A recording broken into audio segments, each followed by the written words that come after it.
Hey there, guys.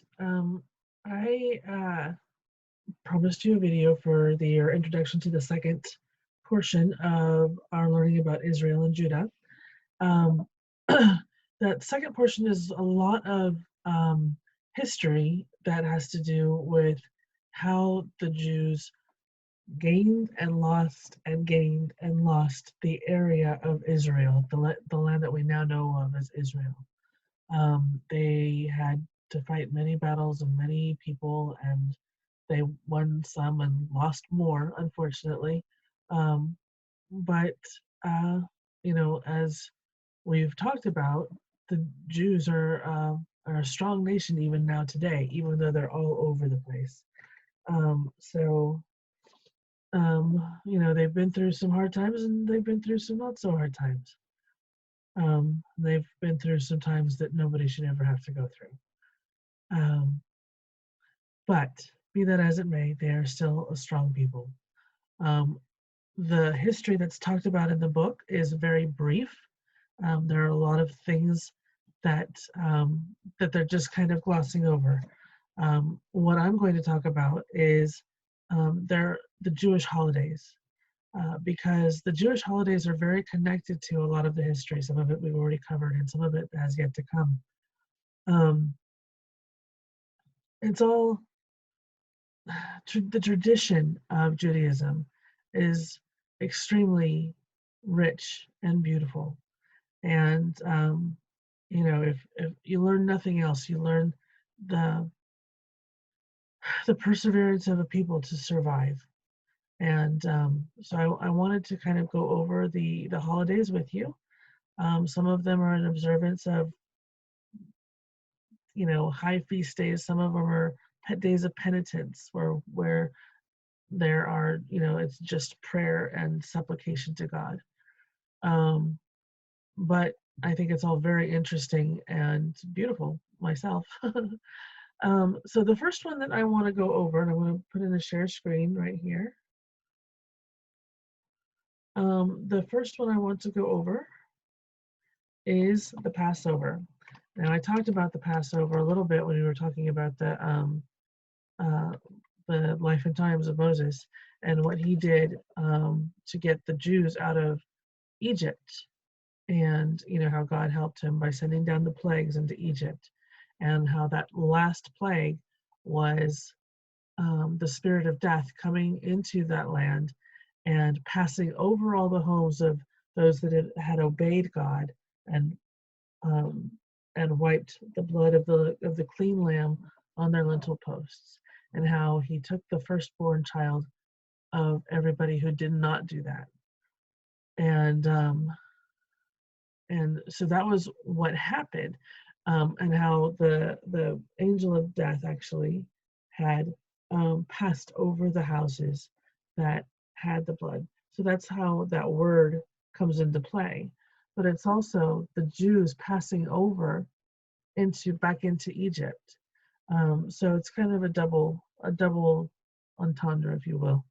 Um, so it's celebrated. We actually just celebrated it this last month, by a gathering of family. It is indeed a celebration, but the celebration begins weeks before, where the women of the home actually clean the home from top to bottom. They clean everything. They clean inside the drawers, wipe everything out. They clean the tops of the lintel posts and the door frames and the window frames. They clean all the windows. They vacuum and clean their carpets, and all in the interest of making sure that they get every single, and I kid you not, breadcrumb out of their home. Because during the Passover, Jews are not allowed to have um, yeast risen bread in their homes. The only bread they have is unleavened bread. So, like a pita type of a thing, or what they eat is matzo. It's a matzo cracker. It's very thick and dense, um, kind of a cracker, and that's the only bread type thing that they can have during that time, and it's 8 days long. Um, and So for weeks, what people do, the women primarily, clean their house, and if they have any bread on the eve of Passover, if they still have bread in their homes, they give it to the poor. And so then all they have in their homes is matzah. That's all they will eat as far as any kind of a bread stuff. And then their family will gather on the eve of Passover, and they will have a celebration that's called a Seder. And a Seder is a very particular dinner because it has only the foods that are related to the experience of coming out of Egypt. So they will have an egg, a boiled egg, to symbolize new birth. They have herbs, bitter herbs that they dip in salt because they want to remember the bitterness of slavery. So things like that. And during this feast, everybody has a book that tells the story of the Passover. And children play an important part in that festival, in that celebration. The youngest who can read of the children will ask the eldest at the table, what makes this night special above all other nights? And so the story begins, and the elder of the group will read the book of that tells the story. And then at the end, what they say is next year in Jerusalem.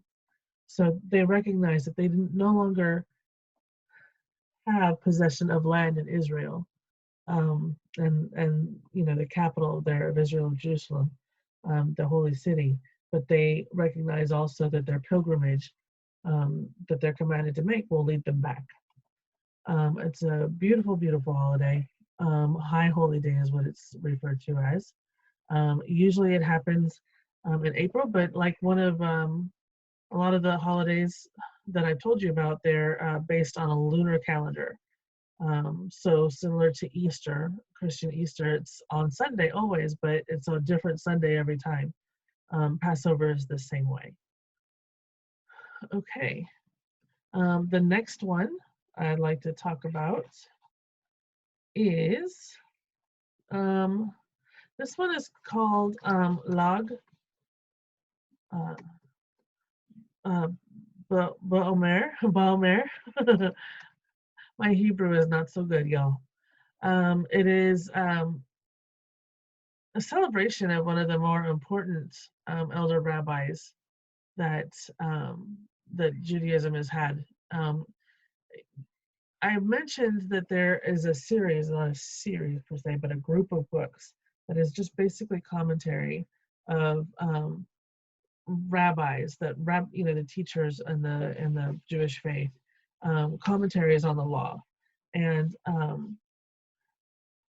this particular rabbi, Shimon Bar Yochai, was one of the founders, basically, of the reinstitution of Israel. He led lots of people way before World War I, even from northern European countries where they were persecuted, heavily persecuted, into Israel, back into Israel. And so they celebrate that with Lag BaOmer. And I'm not really sure, I never actually took part in one of those celebrations. I know that it's very important.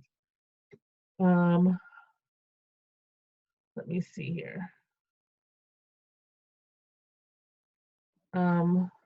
This one right here, Shavuot, is the celebration of when Moses received the Ten Commandments on Mount Sinai. And it's a rereading of the commandments and a celebration of how important they are within the Jewish faith, because that is the foundation of all of their laws.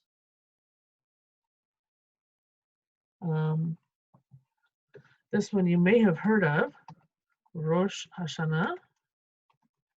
This is the Jewish New Year, and it celebrates the creation of Adam and Eve. Adam and Eve is the creation of Adam and Eve are found in the book of Genesis, which happens like in about the first or second chapter of Genesis. So almost right off the bat, after he created the world, he created the people that live in it. And this Rosh Hashanah celebrates that, and that's what's known as the New Year. for Judaism. I forget, what is the year is it in the Jewish calendar? There we go. It's gonna blow your mind. So right now, the year in the Jewish calendar is the year 5780. It's old. They've been doing this a while. So I think, that's amazing. It's almost 6,000 years old, this particular faith. And so that's, on the next, actually, let me see. I'm not sure if it's, yeah. So on the next Rosh Hashanah in October of this coming year, it will be 5781. Wow. Okay. Rosh Hashanah is the beginning of a 10-day period of introspection, and it ends in what's known as Yom Kippur. And Yom Kippur is, in English parlance, a Day of Atonement. I think I went over that with you a little bit back before the Easter break. Yom Kippur is when you ask God to forgive you for all your sins of the past year. You ask people that you may have harmed over the last year to please forgive you. And you are asked to forgive those who might have done you harm. Because you cannot go into heaven if you're carrying the burdens of sin, whether they're yours or somebody else's. So that's very important. Sukkot is a celebration not unlike a harvest festival, where you are celebrating a profitable harvest. And let me see, part of that is, before the Sukkot, you build a hut and you spend a period of time, usually 7 to 8 days, living in this hut so that you are close to the creation of God. You're like sleeping on the ground, you're out in the open more or less. I mean, you've just got a basic covering on you. And it's an interesting and celebratory type of a holiday, like like a harvest festival type of a thing, where you're thanking God for the blessings of providing for you through the harvest. You probably have heard of this one too. Hanukkah. This is the celebration of the rededication of the temple in Jerusalem, and let me see if I can kind of get a better history of this. The Hanukkah story, because this is something that you probably hear about a lot. This happens about the same time as Christmas, usually a little bit before, sometimes after, but usually before. So there were a group of Jewish warriors that were called the Maccabees. And they were like freedom fighters, and they had freed Judah from the Syrian Greek occupiers during the Second Temple period. So if you recall, after King David was made king, his son Solomon, after he was also, after David died and Solomon was made king, Solomon built the first temple, and then that temple was destroyed in about 66 BC.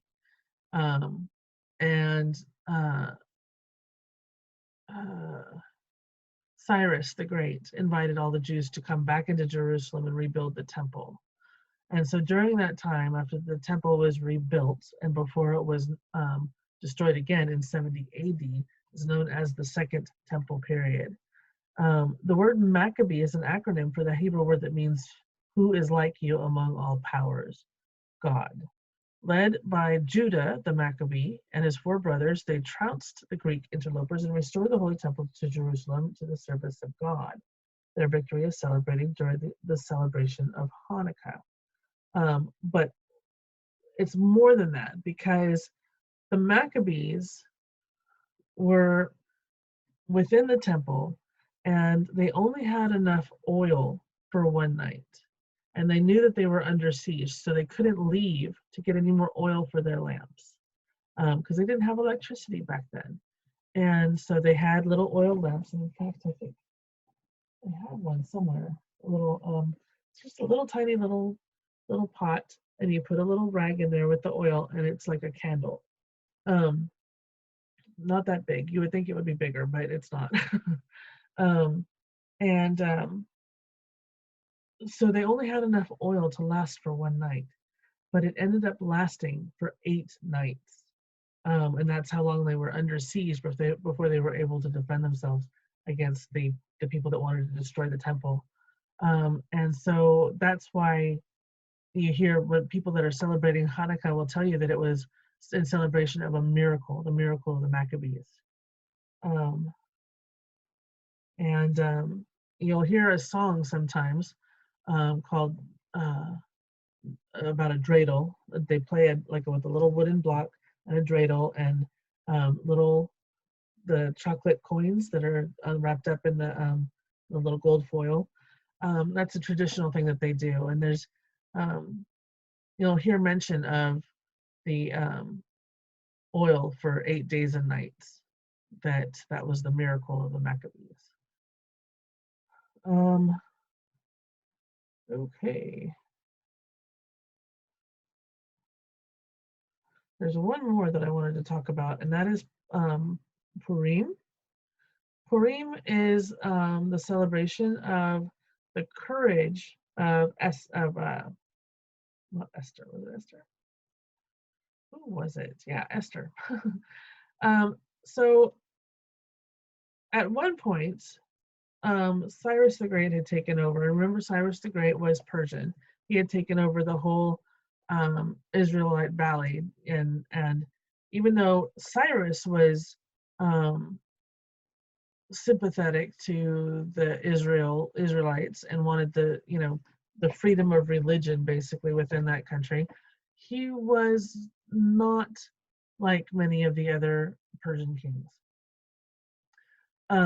So he was very different, and most of the Persians didn't like the Jews. And what had happened was this one king, his name was Ahasuerus, had his wife, Queen Vashti, executed for failing to follow his orders. So he had his own wife killed because she didn't do what he wanted him to do, or wanted her to do. And he then arranged a beauty pageant sort of thing to find a new queen.